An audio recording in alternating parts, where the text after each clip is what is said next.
Sir if you talk about today's generation, जितने भी यहाँ पर बैठे हैं ये सारी जनरेशन जो है ना बहुत रेस्टलेस है। सोशल मीडिया की बात करें, रील्स चल रही हैं, 30 मिनट्स का कंटेंट मिलता है, उससे ज़्यादा देख भी नहीं पाते हैं। कंसंट्रेशन टाइम जो है वो बहुत कम हो गया है। And if you talk about social media, then social media पे ना सक्सेस को बहुत ज़्यादा ग्लोरीफाई किया जाता है, फेलियर्स नहीं दिखाए जाते हैं। सही बात है, हर बंदा सक्सेसफुल है सोशल मीडिया पे, हर बंदा खुश है सोशल मीडिया पे। सही बात है? नहीं, किसी ने अपनी दुखी वाली स्टोरीज भी डाली हैं सोशल मीडिया पे। I just want to know. So अगर हम बात करें सोशल मीडिया पे, then success stories are glorified on social media and हर किसी को लगता है कि यार सक्सेस बहुत आसानी से मिल जाती है। If you talk about startups, then India में स्टार्टअप्स का जो कल्चर है वो ग्रो कर रहा है, बट 9 आउट ऑफ 10 स्टार्टअप्स जो हैं वो फेल हो जाते हैं। So what according to you is the reason behind this, and what will be your message to the people? So we'll start with Priya Ranjan sir. Hello, good morning, good afternoon.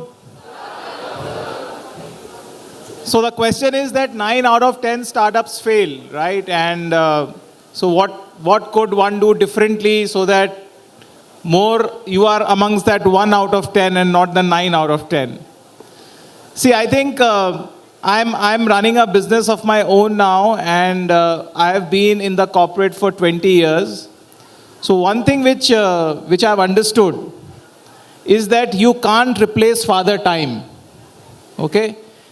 Just like nature has put this into practice that a child cannot be born before 9 months, a business cannot become a business before 36 months. The problem is that can you go on till the 36th month? If you can't go on till the 36th month, that's what happens, right? The baby is extremely premature. And then you pull out the premature baby, the baby will not survive. That is exactly what happens with business. So, minimum requirement, if somebody is jumping into this field, you have to understand that it'll take 36 months before you can say that, okay, I can continue this or not. But the problem is that 90% of the people which you say give up before 36 months. So it's just like digging for water. When you're digging the ground for water, you don't know if the water is just 1 feet away. And you just give up then, right? So it's exactly like that. So if you can continue for 36 months, ये फर्क नहीं पड़ता कि आपका business कितना भी बड़ा हो। आपका बिजनेस एक पान की दुकान भी हो सकती है। अगर पान की दुकान भी आपने 36 महीने चला ली ना, आप सक्सेसफुल हो जाओगे। 90% चांस होगा आपके सक्सेसफुल होने का अगर आपने पान की दुकान भी चला ली। So this is one part. The other part is that हम लोग ना स्टार्टअप्स को बहुत ज़्यादा ग्लोरीफाई करते हैं। इंडिया में अगर आप देखो, इंडिया में अगर पीएफ अकाउंट्स देखो, प्रोविडेंट फंड अकाउंट्स देखो, the number of provident funds account in India is only 8 crore, which means the white collar people are only 8 crore, right? Population कितनी है? 140 करोड़। उसमें से okay you can take out people below 18, above 60, still would be at least about 70 crores. You can take out women folk who are at home, who are not working, take out another 20-30 crores, right? So 40 crore eligible working population में से the PF account सिर्फ 8 करोड़ ही हैं। बाकी के लोग तो entrepreneurship भी कर रहे हैं ना। So India has been a land of entrepreneurship, right? So before Britishers came into India, what was the common occupation of Indians? Agriculture था, काम करते थे, ट्रेडिंग करते थे। मेरे पास राइस है, आपके पास दाल है, हम बार्टर सिस्टम करते थे। तो जो हमारी जो ऑक्यूपेशन थी वो तो एंटरप्रेन्योरशिप ही थी। ब्रिटिशर्स आए, उन्होंने हमको जॉब में डाला, and that's where it became कि ओके नाउ अब गोरे के लिए काम कर रहे हो तो दैट्स प्रेस्टिजियस, कि आप इस वाली ट्रेडिंग कंपनी के लिए काम कर रहे हो तो प्रेस्टिजियस हो गया। सो नाउ एंटरप्रेन्योरशिप हमारे कल्चर में है, वी आर कल्चरली एंटरप्रेन्योरशिप। तो अब उसको जो करना चाहिए वो हमको, we should take pride in the small businesses. किसी का छोटा सा भी जनरल स्टोर की भी दुकान है ना, वो भी एक बड़ा एंटरप्रेन्योर है, वो प्रॉफिटेबली अपना बिजनेस चला रहा है, वो उन स्टार्टअप से बहुत अच्छा है। जो जिनके पास रेवेन्यू भी नहीं है या रेवेन्यू है, उनके पास प्रॉफिटेबिलिटी अगले 50 साल में भी नहीं आएगी। So it's a very good thing too. Problem है वी डोंट अप्रिशिएट दैट। हम लोग सोचते हैं कि वो टीवी पे आना, शार्क टैंक में आना, वो इंस्टाग्राम की रील्स करना, वो ही एंटरप्रेन्योरशिप है। एंटरप्रेन्योरशिप इंडिया के हर गली नुक्कड़ में है। That is what my take about entrepreneurship is. Sir आपकी ये बात सुन के ना मुझे एक डायलॉग याद आ गया। आई गेस शाहरुख खान का वो डायलॉग था कि कोई भी धंधा छोटा या बड़ा नहीं होता, धंधा धंधा होता है। So moving on, Chandrashekhar sir, same question to you. What's the reason कि इतने सारे स्टार्टअप्स जो हैं वो फेल हो रहे हैं, और जितने भी स्टूडेंट्स यहाँ पे बैठे हैं, जितने भी लोग यहाँ पर बैठे हैं जो कि एंटरप्रेन्योरशिप की तरफ जाना चाहते हैं, खुद का स्टार्टअप स्टार्ट करना चाहते हैं, उनके लिए आपका क्या मैसेज होगा? नहीं, I will agree with him. उन्होंने जो कहा जल्दी में थोड़ी कुछ होता है, समय लगता है। रोम को बनाने में काफ़ी समय लगा था। तो 36 महीना एक ऐसा एक आंकड़ा होता है, उसके कभी कभी किसी डिपेंडिंग ऑन द बिजनेस वो लंबा भी हो सकता है, थोड़ा जल्दी भी हो सकता है। बाकी इनके जो कहना है उनसे अलावा 2-4 फैक्टर और मैं कुछ आपको कहूँ। एक है कि कोई भी चीज़ आप एंटरप्रेन्योरशिप करें, नौकरी करें, कहीं भी सक्सेस की अगर बात होता है तो पहले आपका मकसद क्लियर होना चाहिए, आप क्या करना चाहते हैं।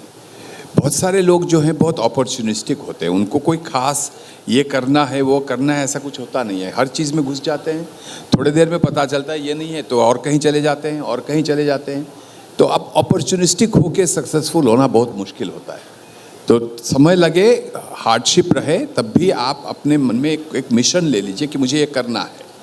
तो एक एंटरप्रेन्योर का, जो सक्सेसफुल एंटरप्रेन्योर का क्वालिटी मैंने देखा है कि उसका अपना कुछ एक मिशन, कुछ एक करने का एक ज़ील रहता है।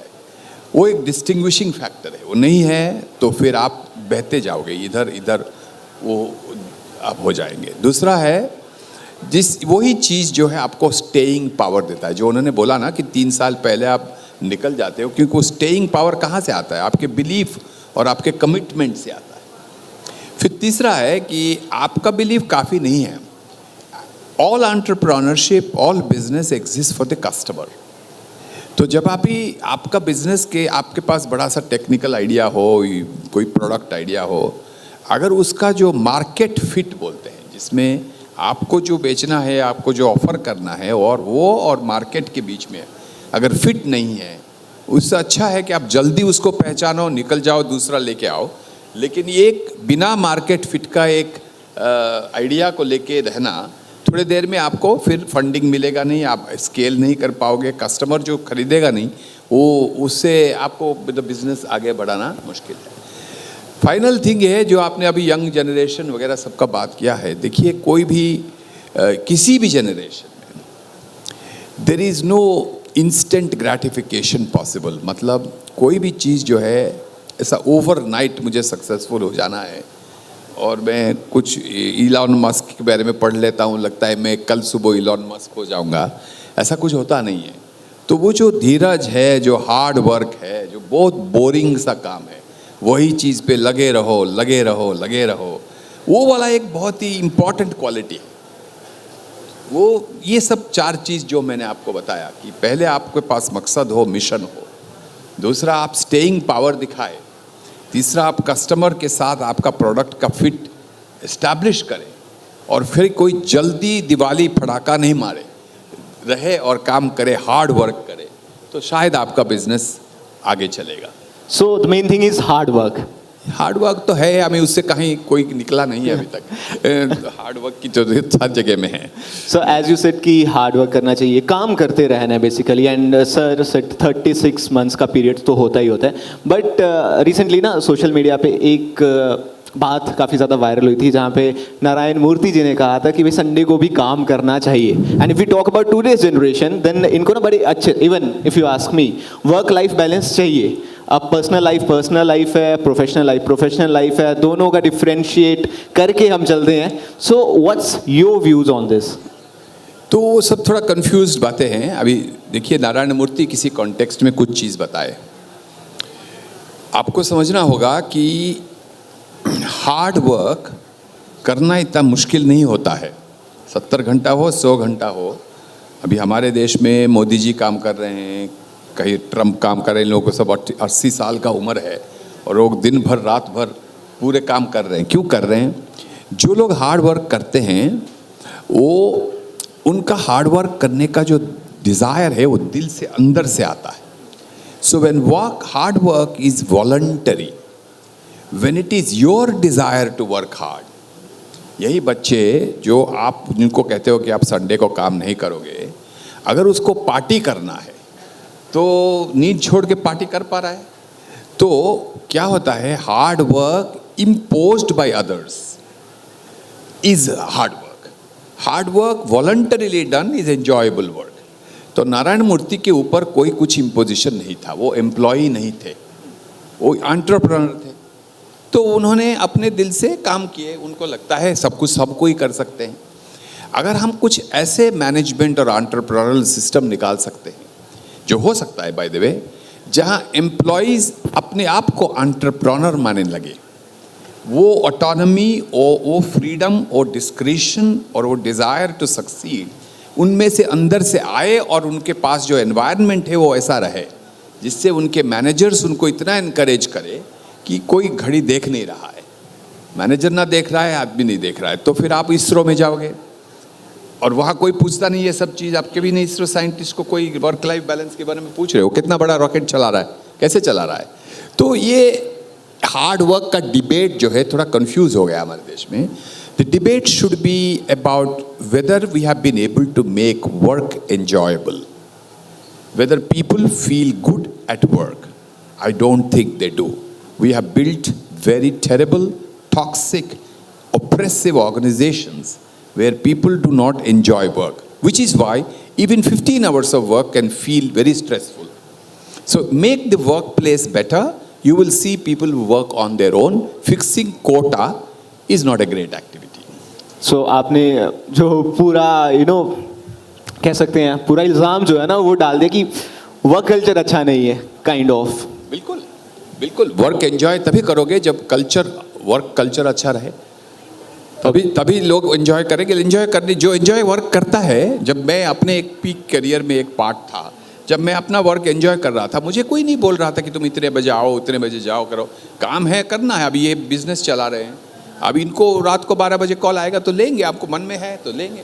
तो काम कभी जब आपको मैं बताऊं कि मेरे तरफ से मैं घर में सोऊंगा, लेकिन आप आ जाओ, मेरा एम्प्लॉय हो और सुबह 7 बजे दरवाज़ा खोल दो, तो नेचुरली यू विल फील कि this is not my job, so point is culture is a function of how we manage the workplace with what vision. When employees are trusted, they're empowered and they're allowed to show their talent, you will see that you don't have to tell them to work hard. They will work hard or work as much as it takes to get something done. That is a more important thing to say, Do whatever it takes to get something done. Some people can do it at a shorter time. Some people may do it at a longer time. It depends on that. Okay, moving on to you, sir. Same question. What's your POV about work-life balance? See, work-life balance in corporate ना ये standalone subject नहीं है, ये ना सारी चीज़ों का मिश्रण है। For example, आप एक सिंपल सी चीज़ देखें कि जो कंपनी का CEO होता है या फिर जो टॉप लेवल पे होता है, वो अलग अलग कंपनियों के बोर्ड्स में होते हैं, वो उनके इन्वेस्टमेंट्स 10 कंपनियों में होते हैं, राइट। उनका माइंड स्पेस कहीं ना कहीं अपने जो भी इन्वेस्टमेंट किए हैं उस पर जाता है। एक एम्प्लॉई अगर उसकी हॉबी शाम को नाइट क्लब में जाके गाना बजाने की है, आप उस पर इम्पोजिशन लगा देते हो कि you can not have a dual source of income, right. Problem शुरू होती है यहां से, which is different rules for different people. Okay, so that's what he was also alluding to this, कि अगर आपका रूल कहता है कि मुझे 9:30 बजे क्लॉक इन करना है और 6 बजे तक रहना है, वट एवर 8.5 आवर्स की मेरी शिफ्ट है 5 दिन, बट वो यूनिवर्सली एप्लीकेबल नहीं होता। कुछ लोगों पे एप्लीकेबल होता है, कुछ लोगों पे एप्लीकेबल नहीं होता। तो अब आप ये बोल सकते हैं कि भाई जो लोग एप्लीकेबल नहीं हो रहा वो हायर ऑर्डर काम कर रहे हैं, उनको मतलब वो शायद रात को भी काम करते हैं, but that is not the point. Point is अगर रूल है तो सबके लिए होना चाहिए। आप सड़क पे जाओगे, ट्रैफिक लाइट लाल होगी तो सबको रुकना है ना। अगर वो मुकेश अंबानी जी भी होंगे तो भी उनको ट्रैफिक लाइट पे रुकना पड़ेगा, करेक्ट। जब मैं होऊंगा मैं भी ट्रैफिक लाइट पे रुकूंगा। ऑर्गेनाइजेशन की प्रॉब्लम ये है, ऑर्गेनाइजेशन की प्रॉब्लम है कि अगर लाल बत्ती चल रही है ना तो एक आदमी की गाड़ी चली जाएगी, उसको पुलिस नहीं पकड़ेगी, मुझे पुलिस पकड़ेगी। तो प्रॉब्लम शुरू होती है वहां से। And the second point is, I think the time has come where this generation works on quality than quantity. आप बता दो आउटपुट क्या चाहिए, ठीक है, मैं आपको आउटपुट ला के दूंगा। अब ये ज़रूरी तो नहीं है कि मैं वहाँ पे 9.5 घंटे में आउटपुट ला के दूँ। देखिए इंडिया की कंडीशन क्या है ना, इंडिया की कंडीशन जो है वो इंसान को घर से ऑफिस जाने में 1.5 घंटा लगता है और 1.5-2 घंटे वापस आने में लगते हैं। तो आप सिर्फ 8-9 घंटे काम नहीं कर रहे हो, आप 13 घंटे काम कर रहे हो। और वो 13 घंटे जो 4 घंटे का ट्रैफिक में फंसता है ना एक नॉर्मल आदमी, उसकी आधी जान वहीं निकल जाती है। This is not Europe, this is not America कि आप बाहर निकलोगे आपको एयर कंडीशन बढ़िया या तो ट्रेन मिल जाएगी या बस मिल जाएगी। यहाँ पे आप दिल्ली मेट्रो में चढ़ के देखिए, मुंबई की लोकल में चढ़ के देखिए, बैंगलोर की बसों में चढ़ के देखिए, आपकी आधी जान तो वहीं निकल जाती है ऑफिस पहुँचने में। उसके बाद आप बोलोगे कि नहीं मुझको 8.5 घंटे यहाँ पे तुमको बैठना ही बैठना है। और ऑफिस में भी आप देखें कोई खास प्रोडक्टिविटी नहीं होती। दिन में 4 बार सिगरेट पीने जाते हैं, 2 बार घूमने जाते हैं, तो ऐसी कोई खास प्रोडक्टिविटी नहीं होती। सो आई थिंक कोविड ने हमको ये सिखाया कि भाई हाइब्रिड से काम चला ना लोगों का, 2 साल काम चला। अब आप लोगों को एनफोर्स कर रहे हो कि ऑफिस आओ ऑफिस आओ ऑफिस आओ, 4 घंटे बेचारा इतना परेशान होके ऑफिस आएगा या जाएगा। तो I think work life balance ना एक आइसोलेटेड कॉन्सेप्ट नहीं है। Organisations have to understand that वो मशीन नहीं है। और दूसरी बात आई थिंक ये किशोर बियानी जी ने बहुत अच्छी बात बोली थी, कुछ दिन पहले मैं उनका कुछ सुन रहा था। वो कह रहे थे जैसे एक गाड़ी की जो टायर्स होते हैं ना उसकी माइलेज फिक्स होती है कि आपको 60,000 किलोमीटर के बाद टायर बदलने वाले पड़ते हैं। अब वो 60,000 किलोमीटर आप 2 साल में चला लो, आप 5 साल में चला लो, राइट। तो अपना जो काम करने की कैपेसिटी है ना वो ऊपर से एक माइलेज आई है। अब आप उसको 15 घंटे काम करके आप 15 साल में फूंक लो, या आप 8 घंटे काम करके उसको 25 साल में फूंक लो, तो चॉइस आपके ऊपर।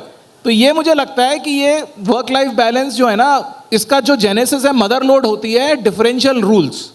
डिफरेंशियल रूल्स से सारी की सारी प्रॉब्लम एमिनेट होती है। And people have to understand Indian context is very different. ये जो वर्क लाइफ, ये जो 8-9 घंटे का जो काम का कॉन्सेप्ट आया ना, ये आया असेंबली लाइन मैन्युफैक्चरिंग से। जो मैन्युफैक्चरिंग सेटअप होते थे कि एक आदमी अगर नहीं आएगा ना तो पूरी असेंबली लाइन रुक जाएगी, बिकॉज उसका काम क्रिटिकल है, वो उस लाइन में खड़ा हुआ है। तो इसीलिए सबका आना, क्लॉक इन करना एक साथ करना ज़रूरी है और टाइम पे जाना ज़रूरी है। अब वो मैन्युफैक्चरिंग इकोनॉमी थी हमारी। अब मैन्युफैक्चरिंग इकोनॉमी है बहुत छोटी सी, हमारी ज़्यादातर है सर्विसेज इकोनॉमी। सर्विसेज इकोनॉमी में वो कॉन्सेप्ट एप्लीकेबल ही नहीं होता, लेकिन हम ज़बरदस्ती उसको एप्लीकेबल करना चाहते हैं with differential rules. So this is the basic problem.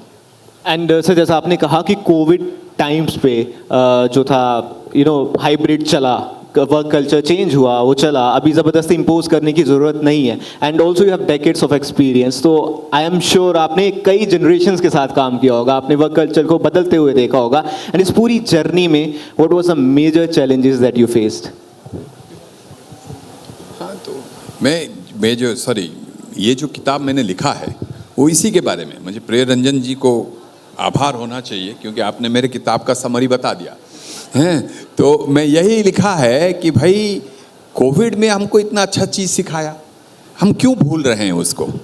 जब घर से लोग काम कर सकते हैं तो हम घर से क्यों लोगों को काम करने के लिए अलाउ नहीं करते हैं। सब लोग यहाँ क्यों आना है कि बड़े शहर में बॉम्बे क्यों जाना है। यहाँ बड़ौदा में रह के बॉम्बे का काम तो कर सकते हो ना। तो आपको अपना जगह में रहने का, और यहाँ से भी और बहुत छोटे छोटे टाउन हैं तो बढ़िया जगह है, उसको छोड़ के बॉम्बे में कोई स्लम में रहे और वो जो ट्रेन बोला उसको पकड़ के जाए 2-2 घंटा, वो तो लाइफ बर्बाद हो रहा है ना लोगों का। तो फ्लेक्सिबिलिटी इसका एसेंस है। कंपनीज में अगर मैनेजमेंट को ये समझ में आता है कि सर्विस और नॉलेज इकोनॉमी में डिजिटल टेक्नोलॉजीज इतना अच्छा बढ़ गए हैं कि वर्क हैज़ टू बी री इमेजिन्ड। हमने जैसे वर्क किया था कि सुबह चले जाओ डब्बा लेके बैठ जाओ, रात को शाम 5:30 बजे आओ और वो बॉस का सामने बैठो ताकि वो पता चले उसको कि तुम भी काम कर रहे हो। और ये वाला जो चक्कर है वो सब आप आज की दुनिया में वो नहीं है। There is no need to be like that. Out of sight is not out of mind, out of sight is always in mind. अभी वर्चुअली इतना काम हो सकता है कि आप ये जो यहाँ कर रहे हैं अगर इसको आपने फेसबुक लाइव में डाल दिया तो आपको यहाँ आने का, गर्मी में यहाँ बैठने की भी ज़रूरत नहीं है। आप वही देखोगे और वही सुनोगे जो यहाँ आप कर रहे हो। तो ये फ्लेक्सिबिलिटी को जब लार्ज स्केल में हम अडॉप्ट करें तब फ्यूचर ऑफ वर्क इंडिया के लिए एक बहुत ही एसेट बन सकता है। वही चीज़ हम बोल रहे थे। तो this is what I think people should be. I've made many more arguments there, but we'll talk about it. Yeah. Sure, sir. And moving on back to Priya Ranjan, sir. So your major challenges that you faced in your journey in all these years. See, when you keep working for 20 years, na challenges to become inherent part of it. And जब आप पीछे मुड़ के देखते हो ना अपनी life में, तो आपको लगता है कि ये चैलेंज ने ही जो मैं आज हूँ वो उन चैलेंजेस की वजह से ही हूँ. बिकॉज ईजियर सिचुएशंस और successes teach you very little. जब आप गिरते हो या फेलियर्स होते हैं तभी आप कुछ सीखते हो. बहुत ही सिंपल एग्जाम्पल है, यहाँ पे जितने भी लोग बैठे हैं किसी ने भी साइकिल चलाना बिना गिरे नहीं सीखा होगा. जब तक अपने एल्बोज और घुटने नहीं अपने जो है ना नहीं छिलते ना, तब तक आप साइकिल चलाना नहीं सीखते. तो चैलेंजेस बहुत आए हैं. चैलेंजेस आप समझिए कि मैनेजमेंट के आए कि आपको सुपरवाइज़र अच्छे नहीं थे. चैलेंजेस ऐसे आए बायसनेस हुई. चैलेंजेस ऐसे आए कि कभी परफॉर्मेंस नहीं हो पाई. But over a period of time वो सारा इक्वलाइज हो जाता है, सब इक्वलाइज हो जाता है. And I think in hindsight I feel that अगर मुझे वो बायसनेस नहीं मिली होती, मुझे वो ऐसा बहुत ही अजीबोगरीब मैनेजर नहीं मिला होता, अगर मैंने फेल नहीं किया होता, तो आज शायद I would have been 50% of a human which I am. So experiences of failure will always teach you much more than successes. So I think it's inherent part और इससे घबराना नहीं चाहिए. challenges आएंगे, आप challenges को करो. और अगर आपको और challenges समझने हैं तो this is my book Tales of Sales. It's got 15 challenges here of my life, so you can read this and you will understand what real life challenges are. And sir वो कहते भी हैं कि failures are the stepping stones to success. Yeah, absolutely. And moving on sir, अगर हम India की बात करें then India is most populous country now. बहुत ह्यूमन कैपिटल है. सो डू यू थिंक ये जो ह्यूमन कैपिटल है this can help us to reach new heights? If तो ये आप जो कह रहे हो इंडिया में बहुत ह्यूमन कैपिटल है, वो सही नहीं है. इंडिया में ह्यूमंस हैं बट वो कैपिटल अभी बने नहीं है. ये चीज़ आपको समझना हो. ह्यूमंस कैन बिकम कैपिटल जब उनमें एजुकेशन, स्किल्स और कॉम्पिटेंसीज, इसको बोलते हैं, स्किल का प्रॉपर एप्लीकेशन जो है वो सब बढ़ाने से फिर ये जो लार्ज पॉपुलेशन है वो डेमोग्राफिक डिविडेंड जिसको बोलते हैं वो आपको रियल एसेट बनेगा. तो हमें इन्वेस्ट करना है in skills and competencies that are relevant to the future. ये एक बहुत मोस्ट इम्पॉर्टेंट थिंग है. और उसके लिए ये सब एफर्ट्स जो आप कर रहे हैं वो सही है, लेकिन फार मोर प्रैक्टिकल जॉब जो पढ़ाई होता है, बहुत सारे पढ़ाई जो है वो बहुत थियोरेटिकल है. जब बच्चे पढ़ते हैं उनको पता नहीं चलता कि सब मैं क्यों पढ़ रहा हूँ, आगे जाके करूँ क्या. वो जब आप उन दोनों को मिला सकते हो कि आगे जाके आपको ये करना है, इसीलिए अभी ये आप पढ़ रहे हो, और वो पढ़ने का ऐसा आप एप्लीकेशन डालोगे, ऐसा करोगे. आपको जर्नलिज्म पढ़ रहे हो तो आप सच में एक छोटा सा रिपोर्ट भेजोगे, वो एडिटर उसको 2 बार रिजेक्ट करेगा, तीसरा बार भेजेगा. आपको पता चलेगा कि चैट जीपीटी के बिना आप 800 वर्ड कैसे लिखेंगे. अगर ये सब आप सीखते हो तो फिर आप रहोगे आगे. अभी वो the practical orientation of education जो है वो करना है. Okay, but sir ChatGPT वो suppose to make our life easier, तो आई गेस वो अपना काम कर रहा है अगर हमें ऐसे लिख के दे रहा है. लेकिन हमें भी तो चैट जीपीटी का लाइफ को थोड़ा मुश्किल करवाना है ना. तो if chat GPT makes our life easier then chances are it will rule us. So we have to rule our tools, then we have to we learn to ask better questions. Okay, isn't it? This is why prompt engineering is the future. Education अभी तक क्या होता था, मैं अभी कभी अब challenge के बारे में बताऊँ. बहुत सारे चैलेंज लाइफ में हुआ है. अनकर 20 साल का चैलेंज है तो मेरा 48 ईयर्स का चैलेंज है. मैं चल रहा हूँ. अभी बचपन में मैं जब हमारे अभी शायद घरों में होता है कि आप कुछ 7 साल 10 साल की उम्र के हो तो घर में आपके रिश्तेदार आते हैं, ड्राइंग रूम में बैठे हैं, तो पेरेंट्स आपको बोलते हैं डांस करो या पेरेंट बोलते गाना चलाओ. और हमारे समय में इतना नहीं था. तो मेरा फादर जो है नॉलेज का बहुत इंटरेस्ट है, तो मुझे कंट्री के कैपिटल पूछते थे. भाई वो क्या नेपाल का कैपिटल क्या है, तो काठमांडू. तो इथियोपिया का कैपिटल क्या है, तो मैं सब याद करता था और बोलता था.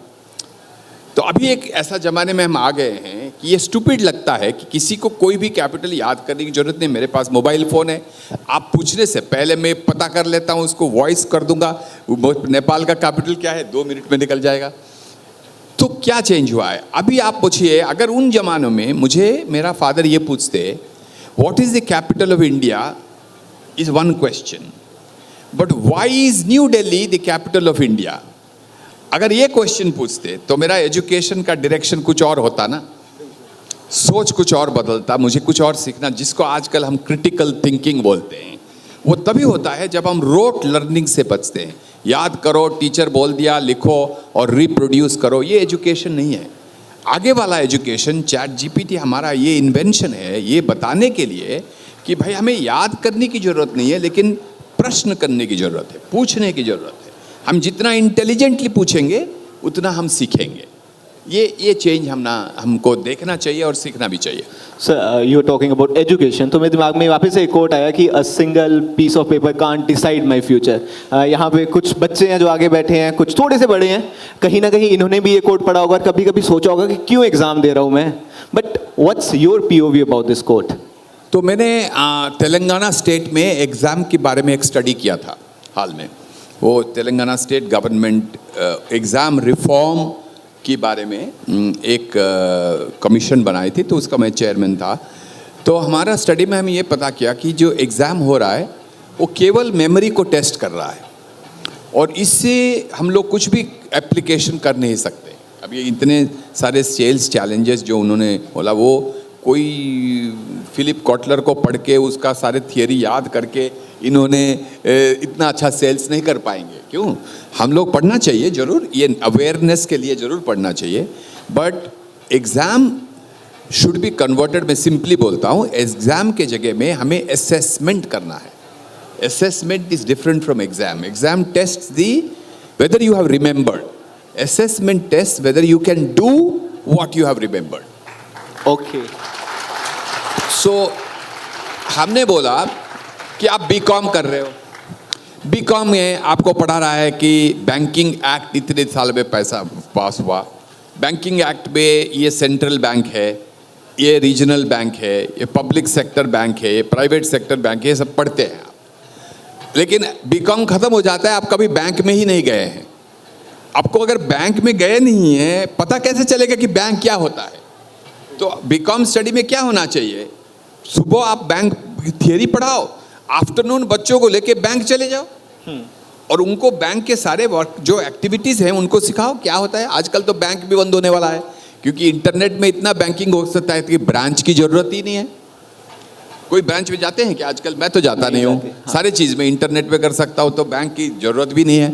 तो ये जो चेंजेस हो रहे हैं, कस्टमर का जो सेटिस्फैक्शन है, अभी जो ब्रांच में चाय पिलाने वाला सेटिस्फैक्शन अभी चेंज हो गया, और मैं नया डिजिटल रिलेशनशिप मैनेजर हूँ। मुझे क्या सीखना है, ये चीज़ हम कॉलेजेस में पढ़ा नहीं पा रहे हैं। तो यहाँ कुछ हो गया हादसा, तो लोग सब उधर देख रहे हैं, इधर नहीं देख रहे हैं। तो चलिए आगे बढ़ते हैं। So I guess what you wanted to say कि थ्योरी से ज़्यादा प्रैक्टिकल लर्निंग पे फोकस करना चाहिए। या जी जी। एंड मूविंग ऑन, सब लोग सोशल मीडिया पे हैं, सब लोग हैं, बिल्कुल। सब लोगों का फेवरेट क्रिएटर होगा कोई जिसका कंटेंट बहुत ज़्यादा देखते होंगे। कोई नहीं है? कोई तो होगा, कई लोगों का है। सर अगर मैं आपसे पूछूं, नाउ डेज एक you can say like new field of work जो है वो जाग रही है, that's content creation, that's social media. So how do you take it as a form of job, like as a method of earning livelihood, content creation? Is it also form of entrepreneurship? Absolutely. शायद आप लोगों को कुछ लोगों को पता होगा, I am sure, India में इस वक्त हज़ारों और लाखों हाउसवाइफ्स हैं जिन्होंने कभी घर के बाहर कदम नहीं रखा, लेकिन उनके यूट्यूब चैनल की फॉलोइंग मिलियंस में। और वो यूट्यूब पे क्या करती हैं? वो यूट्यूब पे अपनी सुबह से लेकर रात तक की लाइफ बताती हैं कि मैंने अभी बच्चे को स्कूल के लिए तैयार कर दिया, आज मैंने दाल चावल बना लिया, आज मैंने कढ़ी बना ली, आज मैंने राजमा बना लिया, ये ब्यूटी टिप्स है मेरी तरफ से। अब किसी को देख के लगेगा, थर्ड पार्टी को देख के लगेगा कि ये क्या एकदम नॉनसेंस चल रहा है, लेकिन आप ये सोचो, अपनी पूरी लाइफ को, 8 घंटे की लाइफ को 15 मिनट में कंसाइज करना, उसके बाद उसमें से चीज़ें निकालना कि जो कंज्यूमर, जो व्यूअर को रेलेवेंट लगेंगी और इंटरेस्टिंग लगेंगी, फिर उसका एडिटिंग करना, उसका वॉइस ओवर करना, उसका बैकग्राउंड म्यूजिक डालना, उसको एक प्रेजेंटेबल फॉर्मेट में लेके आना, ये अपने आप में बहुत बड़ा काम है। ये अगर आप देखो तो ये दिस वॉज अनथिंकेबल। वो अगर लेडी के पास कोई और अपॉर्चुनिटी नहीं है काम करने की, मे बी उनको शायद फैमिली सिचुएशन ऐसी है या फिर इतना कोई बाहर के लिए स्किल नहीं या जॉब नहीं मिल रहे हैं, but I will really say that content creation is a huge boost to this economy. अगर घर की हाउसवाइफ कमाने लगती है तो उससे कंट्री की जीडीपी पे 2x फर्क पड़ेगा, because she is going to spend that money on real difference making things, right? एक नॉर्मल आदमी तो जो बाहर जाता है पैसे कमाता है, वो उसका एक वो बना हुआ है कि उसको कहाँ कहाँ पे पैसे खर्च करना है, बट अगर हाउसवाइफ ये करेगी then it is great. So I really feel that content creation is great. और देखिए, जनता जनार्दन है, पब्लिक को अगर पसंद आ रहा है तो वो सबसे बढ़िया चीज़ है। तो अगर पब्लिक को कंटेंट समझ में आ रहा है, ये लोग भी वही कंटेंट देखते होंगे जो उनको अच्छा लगता होगा। तो जब पब्लिक को वो पसंद है तो दूसरा कौन क्या बोलने वाला को क्या फर्क, उनको बोलना ही नहीं चाहिए। पब्लिक जो सही है, and public is always right, right, people are always right, so consumer is always right, that is what I feel. So you want to add on? तो वही चीज़ पे थोड़ा और ऐसे ध्यान दीजिए। मैं बिल्कुल इसका सहमत हूँ। और ये कंटेंट क्रिएशन इतना इजी नहीं है, और कंटेंट ही नहीं था ना, उसमें कंटेंट के बाद एडिटिंग था, बहुत सारे थे। और सबसे बड़ा ऑपरेशनल वर्ड उन्होंने कहा कि जनता जनार्दन है, जिसको अंग्रेजी में बोलते हैं कस्टमर मार्केट फिट। मतलब अगर आप और कस्टमर को ये आपका जो बताए वो सही है। लेकिन एक बात आप सोचो, आज क्या हो रहा है? आज ऐसा है कि आपको अगर आपका वही कंटेंट जो YouTube में इतना क्रिएटिवली आप आपके घर से कर रहे हो, अगर उसको कोई एक स्ट्रक्चर देना है, एक एम्प्लॉयमेंट करना है, उसको आपको पीएफ मिलना है, आपको नौकरी की सैलरी मिलना है, प्रमोशन मिलना है, तो आपके गांव छोड़ के आपको बॉम्बे जाना होगा, और सुबह वो ट्रेन पकड़ के सुबह 9 बजे जाके वहाँ बैठना होगा, किसी जी कंपनी में, किसी सोनी कंपनी में, किसी रिलायंस कंपनी में बैठना होगा, और आपको कोई और बताएगा कि आप यूट्यूब ऐसा बनाओ, आप यूट्यूब ऐसा बनाओ। अब ये देश के लिए मेरे ख्याल में बहुत ही नुकसान करता है। अभी हमें we have to enter a new world of entrepreneurship. Is work is enabled through technology where people can be where they are, they can be as creative as they are, and they are all self-employed people, but structured through a network where productive work is assembled, sold, traded, etc. तो ये थोड़ा नया चीज़ सोचना है। जो 9 to 5 का, 9 to 5 तो कोई वर्क नहीं है, 9 to 7 का जो वर्क अभी तक चल रहा था, जो इंडस्ट्रियल इरा का वर्क है, उसको हमें चेंज करके वर्क को अगर हम फ्लेक्सिबल बनाते हैं, तो यही यूट्यूब चैनल का जो वुमन आपने बोला गांव का, she will become the next Oscar award winner, provided we know how to free her energies and give her the freedom to pursue talent from wherever she is, isn't it? That's wonderffully put, sir. And moving on, we have a rapid fire. So, sir business को set करने में 36 महीने लगते हैं minimum, पर यहाँ पे आपको 36 सेकंड भी नहीं लेने हैं। 0.36 सेकंड्स में जो सबसे पहले आपके दिमाग में आएगा वर्ड, उसका जवाब उसके साथ दे देना है। सो पहला वर्ड है money. Essential. Sir, money. Spend it. Tax. Pay it. Tax. Responsibility. Success. Grounded. Not useful if it is not significant. Okay. One book you would recommend everyone should read.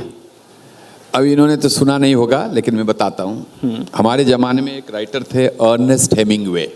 Okay. उन्होंने लिखा एक किताब old man and the सी। मैं कहूँगा आज भी आप लोग उसको पढ़ो, बहुत कुछ सीख सकते। जो यानी एंटरप्रेन्योरशिप के बारे में, वो आदमी छोड़ता नहीं था। बहुत मुश्किल था सी को मास्टर करने के लिए, ओल्ड मैन था, लेकिन लाइफ और रिजिलियंस के बारे में वो किताब जो सिखाता है, और एक लाइन उसका पंच लाइन है, every day is a new day. बिल्कुल।